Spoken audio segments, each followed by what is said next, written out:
It was that Okube from Project Pink. He was the one, and he was writing something. I don't know what he was writing. So after I left, he just like dropped the pen, like you know when you drop your pen in anger, drop the pen in anger, and he just rolled the chair like, what the hell is this?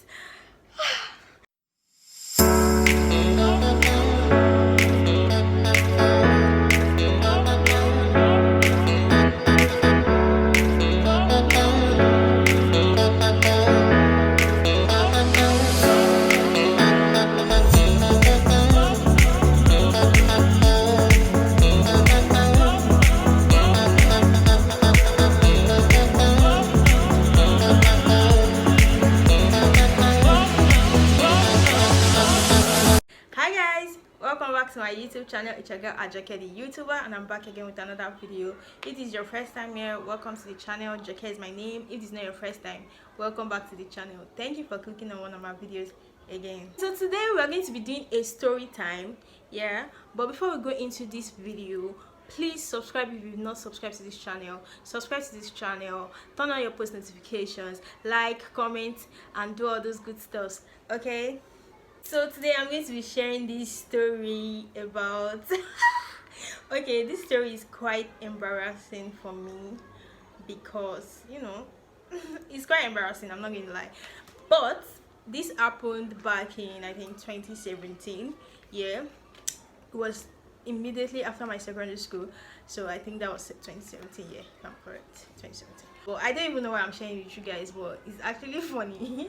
It's a funny story, and it's funny, and at the same time it's not funny. Okay, so it happened in 2017. Yeah, I was still quite young now, come on. And yeah, I went for a singing audition. Okay, disclaimer, I have a terrible voice. Yeah, I have a terrible singing voice. Like no, I'm not that girl, I'm not that person. Like no.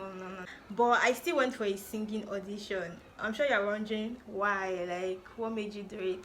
But yeah, I'm going to share with you guys how the whole thing happened. So I mean, if it was like something like The Voice Nigeria, or let me say Project Fame. Okay, Project Fame is even, they don't do Project Fame anymore. If it was like The Voice Nigeria or Nigerian Idol, or you know, all these singing competitions, trust me, I won't have gone. Like me myself, I know that I don't have a good singing voice, right? I won't have gone. But this competition, it was like, I think it was the first edition, and the team said that okay, so the team said that only lyrics count. That was the theme for the competition. Yeah, so only lyrics count. So I was like, okay, lyrics, I mean, I know lyrics to songs and all of that. Yeah, I don't have a good singing voice, but I know lyrics to song. So when I saw only lyrics count, and I'm like, if it's only lyrics, then this is something I can do. Did you get? So that was the major thing that pushed me into going to this competition, right? And the prize was very catchy. It was like, I think 3 million naira or so, either 3 million or 5 million. It was a lot, and I'm like go for this. My head just started ringing. Go for this. So I signed up. I registered online. I saw the advert on TV actually, and I registered online. I registered online, and they told me that I should pick a day between Friday, Saturday, Sunday to come for audition, and I picked Saturday. I picked Sunday. I picked Sunday for my audition day. So after I registered, I started practicing. I mean, at that time I knew a lot of songs, and I knew a lot of lyrics. Like I knew a lot of lyrics to songs. At the time I was a very huge Kiss Daniel fan, so I'm like, I started writing the songs. Okay, so I remember during the registration, during the advertisement, they said that you should learn at least 9 songs, so in case if you go further into the competition, so you don't have to start learning it like right then. So I learned all 9, like lyrics to 9 songs. I think part of the songs I learned at that time was Oju Elegba by Wizkid, Simi Joromi. I think I learned one Davido song as well. This song by Davido, what's the name? I can't remember. Then Kiss Daniel songs, I even knew Kiss Daniel songs already. I just had to like perfect it. For Days by Kiss Daniel. like my 9 songs were complete, like they were complete. So I was ready for the competition, right? I was ready for the competition, and the audition took place at Omole Phase 1 in Lagos. And at that time, I didn't know anywhere in Lagos. Like, you can literally lost me. So I didn't know anywhere in Lagos. So I told my brother, and he said okay, he was going to follow me. And since it was on a Sunday, he wasn't going anywhere. So my brother followed me. And I remember the morning of that day, the morning of the audition day, we didn't get the location quickly because the address was not giving us. Like, the address was not giving, like, we didn't see any studio. The address said like a studio, but we didn't see any studio.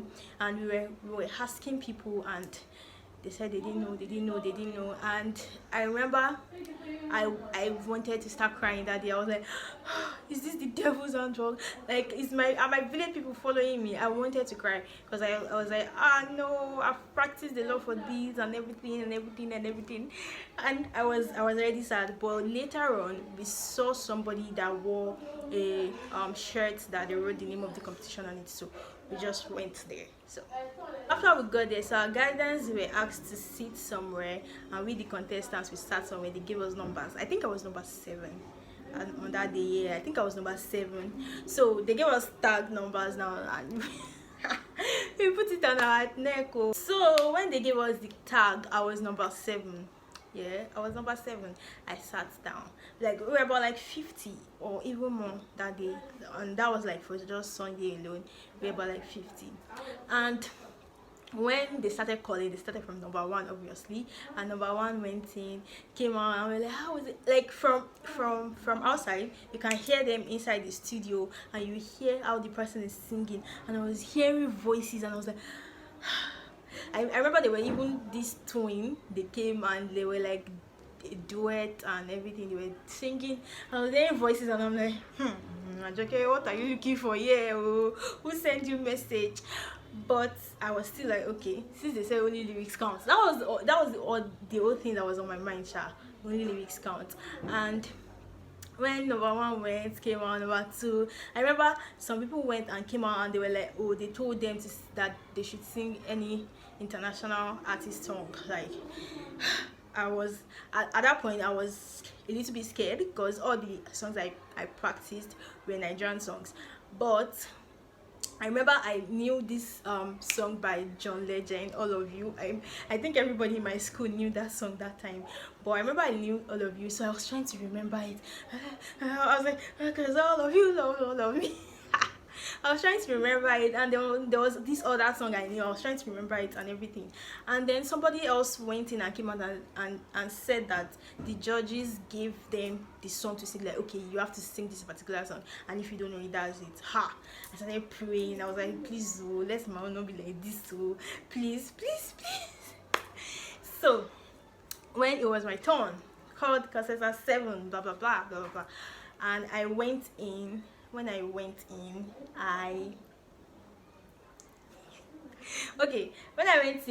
they asked, oh, what's your name? La la la la la. I said, oh, my name is Ajoke. They made a joke. I remember I laughed. Everybody laughed. I was like, okay, what song are you singing? I said I was singing For Days by Kiss Daniel, and they were like, okay.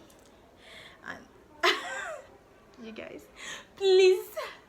Like, honestly, that was a moment I would never be proud of, like, honestly, because it was terrible. So I mean, they said only lyrics count, right? Only lyrics count. And I'm like, so I should get the lyrics right. I didn't even make any movement or anything. I stood straight. I just stood normally, stood straight. I was just like this. I was like, and I started singing, and girl, I am loving you for days. Anytime you call my name, it be like, and I was singing. I didn't move. I didn't even move my hand. I didn't even do like this. It was terrible. But at the time, I didn't know it was terrible. I just thought I was doing my thing and everything. And I don't think I sang up to 10 seconds. And you know this man from Project Fame, Brother Ben, he was one of the judges, and it was just like, stop. I was like, what is wrong with this man? It was just like, stop. And I said, okay, we'll get back to you.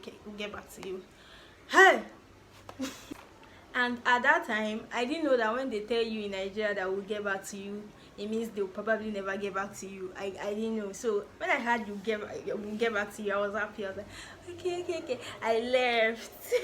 And after I left, okay, I remember after leaving the studio, they will call you for like a short interview. And those people that were doing the interview, I happen to have known them before, like these studio guys, like the videographer, the audio person, and the sound person, like the team that were working with the interview, like the team that were working on the interview. I happen to know them before from when I went for Cowbellpedia, so I knew them. So in my head, I thought that was like an advantage. Like I thought like I had an edge over everybody else, kind of. I don't know why I thought like that, but yeah, I thought I had an edge over everybody else. Like I knew them all, and they recognized me, and they were like, Achuke from Cowbell, blah blah blah blah blah blah. Yes, I went for Cowbell. That's the story for another day, by the way. And I was like, yeah. And I remember them, so they greeted me. They said, well done, good job. And that was it. And I went outside. I went to meet my brother, and he was like, how was it? I was like, it was fine. I did maybe I should sang. They said that they would get back to me, blah, blah, blah. I was happy. And after that, we went home. After I got home now, I was sure expecting them to get back to me. First week passed, I didn't say anything. Second week, I didn't say anything. Third week, I didn't say anything. I was like, well, after like 3 weeks, I didn't even put my mind on it again. I was like, what? It is what it is. Like I sure did something like that. Like I was still proud of myself anyway. But I didn't say anything. They didn't get back to me. I was checking my mail. I was checking everything. I didn't see shit. And after that time, okay, so what I didn't know was that they were going to actually show it on TV. Like nobody told me. I didn't know at all. Like I was actually shocked. Okay, so this was how it happened. My neighbor, I remember my neighbor just told me that they saw me on TV singing. In fact, I already forgot that I went for a singing audition. They were like, they saw me on TV singing, and I was like, singing. He said, yes, that one competition, sing the song. Yeah, the name of the competition was sing the song. I was like, oh, okay. And so I asked them for the time and the TV station that was showing it and the day, and they told me. I was like, okay, I'm going to watch it next week or something like that. I'm going to watch it next week. They said, okay. So when I watched my performance, okay, so the next week, so apparently they already showed my own performance the last week. So the next week they only showed the recap and new people's performance, but I was able to see my performance through the recap. So it was the recap that made me see my own performance, and I saw it and I was like you know you know when you're watching somebody like do something on TV, or maybe they're singing or something like that, and you are making this judgy face like, what are you looking for there? Who sent you message? Something like that. Like that was how I was looking at myself on that TV. I was like, who sent you now? Like, what did you go and do there? Like I was not proud of myself at all. I was not proud of myself because it was very cringe. It was very cringe in the sense that I was just standing like a stick. Like, okay, I saw other people's performance and I saw the way they were like, and they were all performing, and they were giving out the adjuster and this thing. They were really dancing, moving around the stage, and it got to my turn and I was like this, and the microphone was like this, and I was like this, and I was just singing straight. It was bad. I didn't like it. Like I just didn't like it at all. I just wanted them to carry that part away. And now let me burst your bubbles. Apparently when I left the audition room, on that day, before I left the audition room, what the judges told me was like, what the judges told me was, you did your best, we'll get back to you, and they were smiling like I think I did something good. So I was happy at that time. But when I was watching it, you guys, you don't want to know what the judges did, because it was that Okuben from Project Pink. He was the one, and it was like okay, well, after I already left, and he and the other lady, after I left, so he was writing something. I don't know what he was writing. So after I left, he just like dropped the pen, like when you drop your pen in anger, and he just rolled the chair like what the hell is this? When I saw it on TV, I was like, oh no. Honestly, I was just like, oh my god, really? Like, really? I mean, yeah, the performance was terrible. Like, if it was me, I would actually have that kind of reaction too. He just dropped his pen in anger. He just threw this chair like, what the hell is this? What am I like? Why did I get here? Something like that. And I was just like, oh my god. I was actually sad after I saw that. I was actually sad. So after that experience, in my head I was like, nah, I would never go for a singing audition again. Like, I was like, I would never go for a singing audition anymore. And like, that was just it. And I remember one of my friends in school told me that, Ajike, we saw you on TV. Like, I wasn't even proud of it. I was like, she saw me on TV. What was I doing? I knew what they were talking about, but I was like, what was I doing? And it was like, are you singing now? So I was like, okay. Because I didn't even know how to feel about it, because I didn't like my performance at all. It was not something to boast of or anything. That is one experience I'll never forget. I mean, I tried something out, but I didn't give it my best. Honestly, I didn't give it my best. And it was because, I mean, I was only trying to stick to what the what the competition, what they said the competition was for. I was only trying to stick to it, like only lyrics count. But yeah, that didn't work in my favor. And yes, that is the end of this story time. Did you enjoy it? Okay, so one moral lesson from this story. One thing I actually learned was that if you want to do something, if you are, you want to go for something, go for it all the way. Do not limit yourself. Don't limit yourself. Even if the competition says you're just supposed to do this, make sure you like show them that, no, me, I'm not ordinary, I'm extraordinary. Give it your all, give it your best. Don't just limit yourself to the conditions they're giving you. Don't limit yourself to just the conditions they're giving you. Make sure you go all the way and all of that. Yeah, so that's one moral lesson from this story. So hope you enjoyed this story.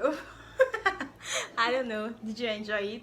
Let me know in the comment section. If you watched this video up to this point and you enjoyed it, please don't forget to like, comment, subscribe, turn on your post notifications so you can get notified whenever I post new videos. Share this video with your friends, share with your families, tell somebody about Ajike the YouTuber, and I'm going to see you guys in my next video. Bye, love you.